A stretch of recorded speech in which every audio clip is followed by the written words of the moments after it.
Assalamualaikum warahmatullahi wabarakatuh. Kami dari kelompok 2 akan membahas mengenai sumber data official statistik. Secara umum, ada 5 sumber data yang digunakan dalam official statistik dan 3 diantaranya merupakan sumber utama, yaitu sensus, survei sampel, dan data administratif. 2 yang lainnya juga mulai banyak digunakan, yaitu yang berasal dari data registrasi dan big data. Yang pertama, mari kita membahas mengenai sensus. Sensus merupakan sumber data primer yang pengumpulan datanya berasal dari seluruh individu dalam suatu populasi dalam rentang waktu tertentu atau yang disebut sebagai pencacahan lengkap karena meliputi seluruh individu dalam suatu populasi. Contohnya adalah sensus penduduk dan perumahan, sensus ekonomi, dan sensus pertanian. Ada beberapa kelebihan dari sensus, antara lain, secara teoritis mencakup keseluruhan populasi, dapat digunakan untuk membuat kerangka sampel dan meliputi data subpopulasi kecil. Namun di sisi lain ada pula beberapa kelemahannya. Yang pertama, cenderung mahal baik secara finansial maupun dari segi sumber daya manusianya. Kedua, sensus juga jarang dilakukan, pada umumnya dilakukan 10 tahun sekali. Dan yang ketiga, biasanya tidak menyediakan data yang mendetail mengenai responden. Yang kedua adalah survei sampel. Survei sampel juga merupakan data primer, namun pengumpulan datanya berasal dari sebagian populasi untuk digunakan membuat kesimpulan dari keseluruhan populasi atau yang disebut sebagai pencacahan parsial. Contohnya adalah survei pendapatan dan pengeluaran rumah tangga dan survei ketenagakerjaan. Ada beberapa kelebihan dari survei sampel. Yang pertama, lebih murah daripada sensus. Kedua, dapat digunakan untuk mengumpulkan informasi yang detail mengenai responden. Dan yang ketiga, dapat melibatkan staf lapangan yang terlatih.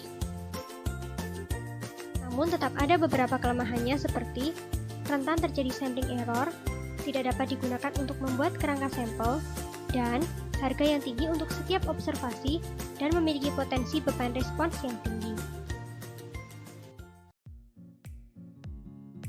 Oke, yang selanjutnya ada sumber data administratif.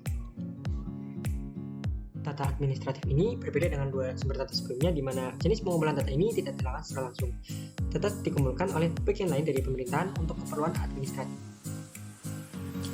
Contoh dari data administratif ada data perpajakan, data jaminan sosial, sistem registrasi, catatan kesehatan, dan catatan pendidikan. Beberapa kelebihan dan kekurangan penggunaan data administratif. Kelebihannya yaitu lebih hemat biaya, terus diperbarui, dapat digunakan untuk pengambilan kerangka sampel.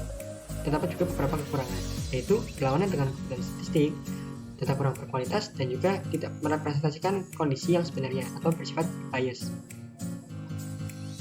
Selanjutnya ada register statistik, di mana register statistik ini menggunakan data administratif yang digabung dengan data sumber lain.